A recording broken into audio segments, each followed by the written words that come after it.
जाने किस ख्वाबे परेशान का है चक्कर सारा, बिखरा बिखरा हुआ रहता है मेरा घर सारा। नमस्कार, मैं हूं राजीव और आप देख रहे हैं घूमता हुआ आईना। दोस्तों, ओल्ड इज गोल्ड, ये बात आपने कई बार सुनी होगी और इस वक्त देश के सियासी माहौल में ये बात 24 कैरेट गोल्ड जैसी ही खरी साबित हो रही है। जी हां, मैं बात कर रहा हूं देश की सबसे पुरानी पार्टी कांग्रेस की, जिसके कम होते जनाधार की वजह से बहुत से राजनीतिक पंडितों ने उसके अस्तित्व पर ही सवाल उठा दिए हैं।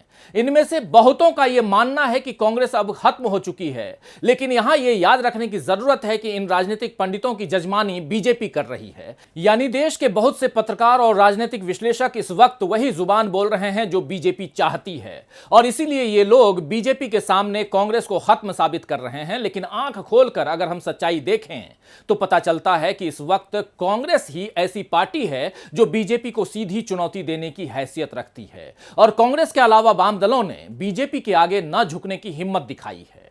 यहां पर राहुल गांधी की उदयपुर चिंतन शिविर में कही गई वो बात याद आ रही है, जिसमें मई में उन्होंने कहा था, क्षेत्रीय पार्टियां बीजेपी को कभी भी नहीं हरा सकती हैं क्योंकि उनके पास कोई विचारधारा नहीं है, वे अलग अलग हैं। क्षेत्रीय पार्टियों को जातिगत राजनीति के अलावा कुछ दिखता ही नहीं है। बीजेपी और आरएसएस को हराने के लिए किसी क्षेत्रीय दलों में क्षमता ही नहीं है। यह काम कांग्रेस करती आई है और फिर वापस भी वही करेगी। उस वक्त राहुल गांधी की बात का हरदम की तरह मजाक उड़ाया गया था। कुछ लोगों ने इस पर घोर आपत्ति भी दर्ज की थी। कई राजनीतिक विश्लेषकों ने आंकड़े निकालकर कांग्रेस को आईना दिखाने की कोशिश भी की थी कि कैसे कांग्रेस एक के बाद एक चुनाव हार रही है और उसकी सत्ता उंगलियों पर गिने जाने वाले राज्यों में भी नहीं है। लेकिन इन लोगों ने एक बात पर ध्यान नहीं दिया कि राजनीति महज चुनाव में जीत या हार का नाम नहीं है, बल्कि लोकतंत्र में राजनीतिक दल अपनी विचारधारा और आदर्शों के दम पर खड़े होते हैं और जनता के हक में आवाज उठाते हैं। और कांग्रेस ने अपनी इसी विचारधारा के दम पर 135 वर्षों का लंबा सफर तय किया है। और दूसरी तरफ है बीजेपी, जिसकी विचारधारा है तो हिंदुत्व वाली, लेकिन अब उसमें भी हिंदुत्व से ज्यादा फिक्र पूंजीपतियों के लिए नजर आ रही है। बीजेपी भी अब दो फाड़ हो चुकी है। एक है अटल और अडवाणी की बीजेपी और दूसरी है मोदी और शाह की बीजेपी। मोदी और शाह वाली बीजेपी 8 सालों से इस देश की सत्ता पर काबिज है और इन 8 सालों में पीएम नरेंद्र मोदी ने जो कुछ कहा उसे पूरा नहीं किया। न वो अपने वादे पूरा कर पाए और न ही अपने दावों को सही साबित करके दिखा पाए।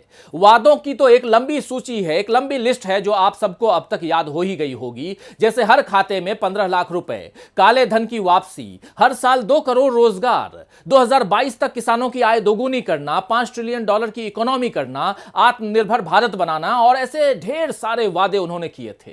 अब जरा एक नजर मोदी जी के दावों पर भी डाल लेते हैं। दोस्तों, मोदी जी का दावा था देश को कांग्रेस मुक्त बनाने का। उनका दावा था कि 2014 के बाद से भारतीय होने का गर्व होने लगेगा। दावा था कि कोई हमारी जमीन पर नहीं आया, और दावा था चीन को आर्थिक चोट पहुंचाने का। वादों को जुमलों में बदलते तो हमने देख ही लिया है, अब सरकार के दावे भी हवा हवाई साबित हो चुके हैं। तो दोस्तों, आज आईने की नजर से इसी बात की पड़ताल करेंगे कि कैसे कांग्रेस मुक्त भारत का दावा करने वाली बीजेपी को अब कांग्रेस से ही मिल रही है चुनौती। साथ ही यह भी देखेंगे कि बाकी विपक्ष का राष्ट्रपति चुनाव के बाद कैसा है हाल, और $5 ट्रिलियन वाली अर्थव्यवस्था की जगह देश को बीजेपी ने कैसे पाई पाई के लिए किया मोहताज। लेकिन शुरुआत करते हैं बीजेपी के बदलते चरित्र और उसके सामने चट्टान की तरह मजबूत खड़ी कांग्रेस की। अटल अडवाणी के दौर में बीजेपी ब्राह्मण बनियों की पार्टी कहलाती थी, यानी सवर्ण तबकों पर बीजेपी की आसान पकड़ थी।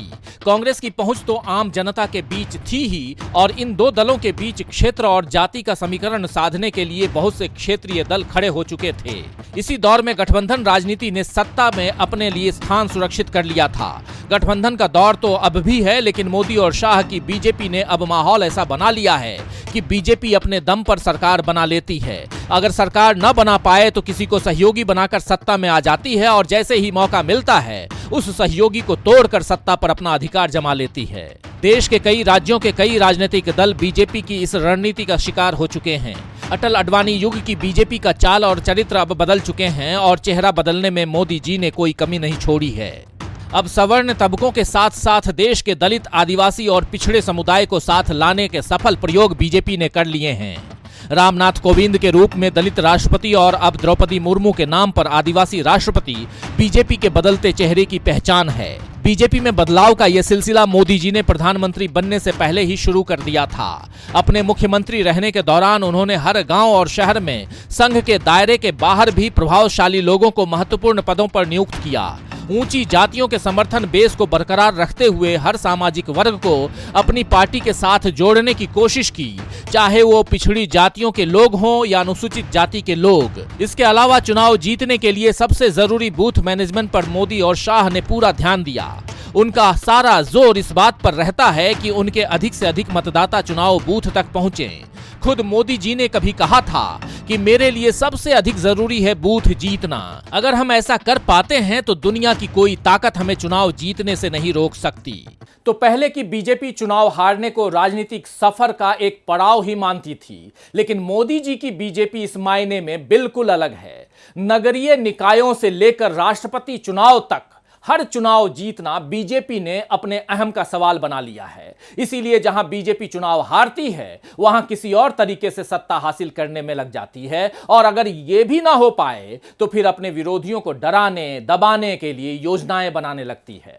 हाल फिलहाल में कई ऐसे उदाहरण, कई ऐसे एग्जाम्पल सामने आए हैं जहां जांच एजेंसियों के जरिए विरोधियों को डराने या उनकी छवि खराब करने का खुला खेल सत्ताधारी बीजेपी ने खेला है। उस पर विपक्षी दल खुलकर आरोप लगा रहे हैं, लेकिन बीजेपी को अपनी सत्ता के आगे किसी बात की कोई परवाह नहीं, कोई चिंता नहीं।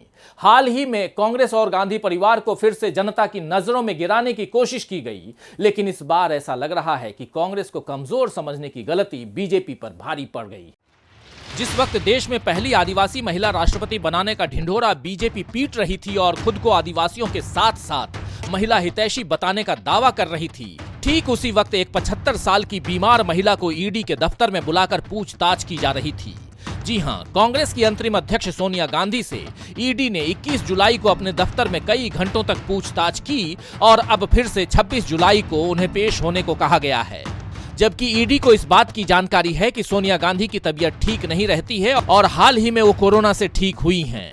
ईडी चाहती तो उनके दफ्तर या घर में उनसे पूछताछ कर सकती थी, लेकिन ऐसा नहीं हुआ। शायद बीजेपी सोनिया गांधी को पेश होने कहकर ये दिखाना चाहती है कि उसकी ताकत के आगे कांग्रेस की अध्यक्ष मजबूर हैं। लेकिन ऐसी सोच बीजेपी की खुशफहमी हो सकती है, क्योंकि सोनिया गांधी ने जिस मजबूती से अपने ऊपर हुए प्रहारों का सामना किया है, उससे बाकी विपक्षी दल भी उनके साथ आ खड़े हुए हैं। सोनिया गांधी से हो रही इस पूछताछ पर देश भर में कांग्रेस के लोगों ने विरोध प्रदर्शन किया और इसे बीजेपी की बदले की राजनीति करार दिया। वहीं विपक्षी दलों ने एक साझा बयान जारी किया है, जिसमें कहा गया है कि मोदी सरकार अपने राजनीतिक विपक्षियों और आलोचकों के खिलाफ जांच एजेंसियों का दुरुपयोग कर प्रतिशोध का अभियान चला रही है। कई राजनीतिक दलों के बड़े नेताओं को जानबूझकर निशाना बनाया जा रहा है और अभूतपूर्व तरीके से उत्पीड़न किया जा रहा है। हम इसकी निंदा करते हैं और समाज के ताने बाने के बिगाड़ने वाली मोदी सरकार की जन विरोधी, किसान विरोधी और संविधान विरोधी नीतियों के खिलाफ सामूहिक लड़ाई को तेज करने का संकल्प लेते हैं। इस बयान पर Congress, CPIM, VCK, TRS, NCP, Shiv Sena, RJD, CPI, IUML, RSP और डीएमके जैसे दल शामिल हैं।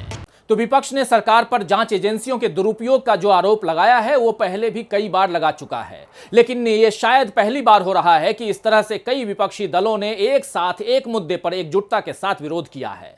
हालांकि इस बयान पर आम आदमी पार्टी, टीएमसी और बीएसपी जैसे दल भी अपने हस्ताक्षर कर सकते थे, क्योंकि इन लोगों पर भी जांच एजेंसियों का फंदा कसा गया है, मगर उस फंदे के आगे शायद कुछ दल मजबूर हो गए हैं।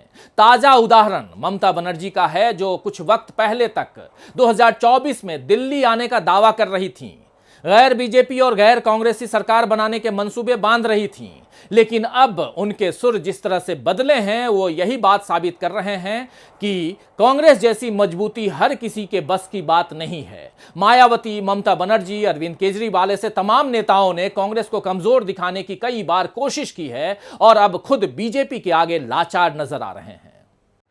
मार्च 2019 में बसपा सुप्रीमो मायावती ने ट्वीट किया था कि जिस प्रकार 1995 में जब मैं पहली बार यूपी की सीएम बनी थी तब मैं यूपी के किसी भी सदन की सदस्य नहीं थी, ठीक उसी प्रकार केंद्र में भी प्रधानमंत्री या मंत्री को 6 महीने के भीतर लोकसभा या राज्यसभा का सदस्य बनना होता है। इसीलिए अभी मेरे चुनाव नहीं लड़ने के फैसले से लोगों को कतई मायूस नहीं होना चाहिए।